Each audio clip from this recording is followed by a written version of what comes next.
স্থানীয় সরকার সংস্কার কমিশনের প্রতিনিধিরা বক্তব্য রাখছিলেন, আমরা সরাসরি ছিলাম সেখানে। দ্রুতই শেখ হাসিনার জুলাই আগস্ট গণহত্যার তদন্ত শেষ হবে বলে জানিয়েছেন চিফ প্রসিকিউটর তাজুল ইসলাম। পাশাপাশি গুমের সঙ্গে সাবেক প্রধানমন্ত্রী ও সাবেক সেনা কর্মকর্তা জিয়াউল আহসানের জড়িত থাকার প্রমাণ হাতে পেয়েছে প্রসিকিউশন। তবে জুলাই আগস্টের গণহত্যা ছাপিয়ে ট্রাইব্যুনালের এজলাসে উঠে আসে আসামিদের হ্যান্ডকাফ বিতর্ক। আরও জানাচ্ছেন শাকিলা করিম। জুলাই আগস্টের গণ আন্দোলনের সময় নির্বিচারে চালানো হয় গুলি। এতে প্রাণ হারান 12 থেকে 13% শিশুসহ প্রায় হাজারো মানুষ। নির্মম ওই হত্যাযজ্ঞের বিচার শুরু হয় ট্রাইব্যুনালে। আসামির কাঠগড়ায় দাঁড়ায় বিগত সরকারের মন্ত্রী, এমপি, আমলা সহ আইন শৃঙ্খলা রক্ষাকারী বাহিনীর সদস্যরা।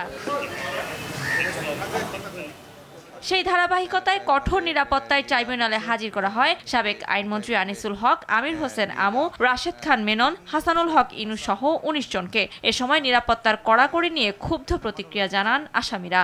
পালাবাড়িদের কোনো নাই। এখন বলতেছে যেটা একবার বলছে যে পুলিশ যেটা বলছে হেডকোয়ার্টারের নির্দেশ, পরবর্তীতে বলছে সেলফ কন্ট্রাডিক্টরি তারা বলছে এটা জেল অথরিটি করছে, আমরা না। যদি সিকিউরিটি রিস্ক থাকে তাহলে তাকে হ্যান্ডকাপ করানো অথবা হ্যান্ডকাপের চেয়েও আরও জটিল কোনো পদ্ধতি যদি দরকার হয় সেটা কিন্তু জেল অথরিটি করতে পারেন।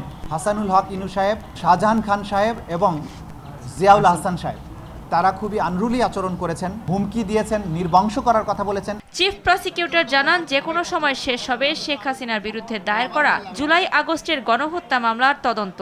হাসিনা নির্দেশ দিয়েছিলেন, তার মন্ত্রিপরিষদ, তার পুলিশ বাহিনী সেটা ক্যারি আউট করেছেন এবং তারা এই পরিকল্পনা সাজানো মাঠ পর্যায়ে বাস্তবায়নের কাজ করেছেন। এটা pure and simple wide spread and systematic attack on civilian population. সে কারণে এটা ক্লিয়ারলি মানবতা বিরোধী অপরাধ। সেই মানবতা বিরোধী অপরাধের সুপিরিয়র রেসপন্সিবিলিটিতে শেখ হাসিনা বা অন্যান্য যে সমস্ত আসামিরা আছেন তারা তাদের পজিশন অনুযায়ী সেই মামলায় অভিযুক্ত হচ্ছেন। এদিন ওবায়দুল কাদের সহ এই মামলায় জড়িত 45 জনের তদন্ত প্রতিবেদন 20 জুলাইয়ের মধ্যে দাখিলের সময় বেঁধে দেয় ট্রাইব্যুনাল।